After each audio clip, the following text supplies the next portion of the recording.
আসসালামু আলাইকুম। অনেকদিন পরে একটা ভিডিও নিয়ে এসেছি। আজকে বানাইমো চানা আর আলু দিয়া পোলাও।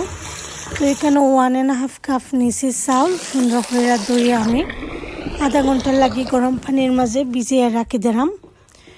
তো সিঙ্কের পানি দিয়ে আমি ভিজিয়ে রাখছি, দেখতে পারো। তো আধা ঘন্টা ভিজিয়ে রাখার পরে এখন আমি রান্না করলাম।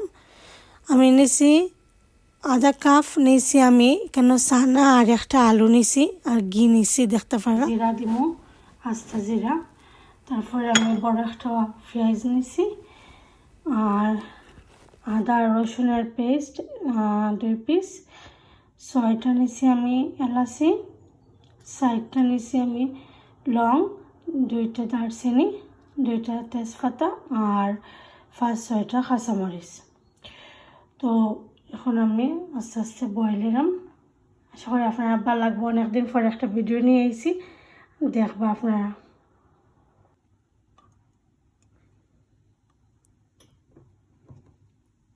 তো 2 টেবিল স্পুন ঘি দিব আমি। জিরা দিব, লোক একটা জিরা দিব মস্ত।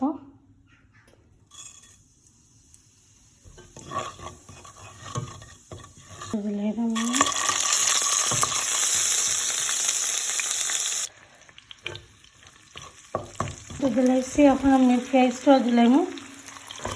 পেঁয়াজ দিলাইলাম, এখন তেজপাতা, তো এলাচি আর দারচিনি দিলাম আর লং দিছি, দেখতে পারা। কতক সময় নাইরা দিব।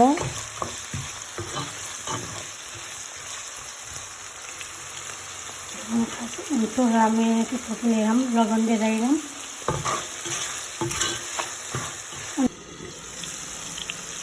না আর আলুটা দিলাম।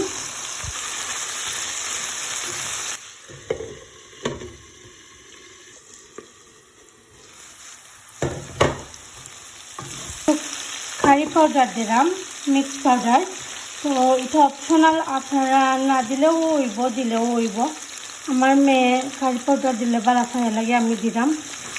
তো আপনার চাউল দিছি,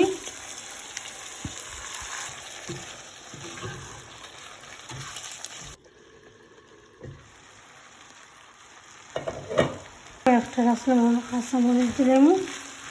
তো 1.5 কাপ চাউলের মাঝে আমি 2 কাপ আর বেশ আধা কাপ পানি দিলাম। আমি গরম পানি এখানে অ্যাড করছি। তো আমি 3 কাপ থেকে তোরা কম পানি অ্যাড করছি কেন। এখন আমি একটু নাড়া দিব। চাউলটা একবারে পানির লগে লাগি যাইল, সময় একবারে সুন্দর করে লাইরা দিলে দেখতে পারো। তো নাইস হয়েছে, কালার খুব সুন্দর হয়েছে।